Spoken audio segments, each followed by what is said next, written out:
একটি জিমেল অ্যাকাউন্টে আপনি যদি টু স্টেপ ভেরিফিকেশন চালু করে রাখেন তাহলে আপনার জিমেল অ্যাকাউন্ট হ্যাক হওয়ার সম্ভাবনা একেবারেই কম থাকবে। ইভেন আপনার পাসওয়ার্ড যদি কেউ নিয়েও যায় জিমেলের, তারপরেও কিন্তু সে জিমেলে প্রবেশ করতে পারবে না। সো কিভাবে আপনারা এই টু স্টেপ ভেরিফিকেশন চালু করবেন, চলো আপনাদেরকে সেই প্রসেসটা দেখাই। প্রথমে আপনারা জিমেলের যে অ্যাপস রয়েছে সেখানে চলে যাবেন। যাওয়ার পর প্রোফাইলের যে আইকন রয়েছে জাস্ট এইখানে একটা ক্লিক করবেন। ক্লিক করার পর দেখতে পারবেন গুগল অ্যাকাউন্ট নামে একটা অপশন রয়েছে, গুগল অ্যাকাউন্ট, জাস্ট এখানে একটা ক্লিক করবেন। ক্লিক করার পর এখান থেকে হোম, পার্সোনাল, তারপর হচ্ছে ডাটা এন্ড প্রাইভেসি, এটার পরে একটা অপশন দেখতে পারবেন সেটা হচ্ছে সিকিউরিটি নামে। ওকে, এই সিকিউরিটিতে ক্লিক করবেন। সিকিউরিটিতে ক্লিক করার পর এখান থেকে আপনি একটু স্ক্রল করে নিচের দিকে আসার পর দেখতে পারবেন টু স্টেপ ভেরিফিকেশন নামে একটা অপশন রয়েছে, জাস্ট এইটার উপর একটা ক্লিক দিবেন। ক্লিক দেওয়ার পর আপনার সামনে ঠিক এরকম একটা ইন্টারফেস চলে আসবে।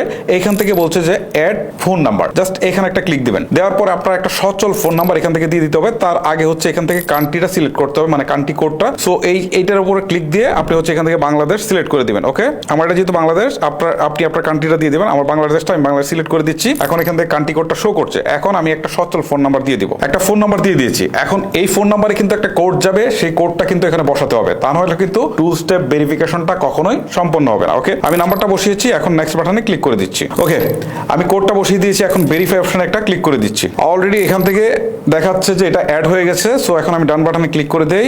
সো আমি যদি একটু ব্যাক করে চলে আসি তাহলে আপনাদেরকে দেখাই, এই যে টু স্টেপ ভেরিফিকেশনের এখানে কিন্তু একটা হলুদ একটা টিক চিহ্ন চলে আসছে, মানে টু স্টেপ ভেরিফিকেশনটা চালু হয়ে গেছে। ওকে, এখন প্রশ্ন হচ্ছে যে এই টু স্টেপ ভেরিফিকেশন আমি চালু করলে কি সুবিধা পাবো? ধরেন আপনার এই জিমেল আইডিটা কেউ একজন নিয়ে গেছে এবং পাসওয়ার্ডটাও সে নিয়ে গেছে। এখন যদি সে লগ ইন করতে যায় তাহলে এই সিমে, মানে আপনার যে সিমটা রয়েছে সেই সিমে একটা কোড আসবে, সেই কোডটা না বসালে সে কিন্তু আপনার জিমেলে প্রবেশ করতে পারবে না। সো বুঝতেই পারছেন, কারণ ফোন আপনার কাছে থাকবে, আইডি হ্যাক করে নিয়ে যাক, মানে আপনার ইমেল আইডি হ্যাক করে নিয়ে যাক, বাট ফোন নাম্বার তো আর নিয়ে যাচ্ছে না। যখন ফোন নাম্বার আপনার হাতে থাকছে তখন কিন্তু চাবিটা আপনার হাতে, বুঝতে পারছেন?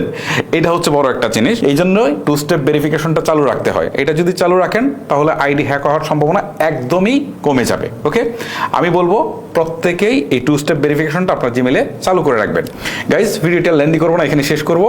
আজকের মতো আমি হিমেল এখানে বিদায় নিচ্ছি। দেখা হচ্ছে আর কোনো ইন্টারেস্টিং ভিডিও নিয়ে। আল্লাহ হাফেজ।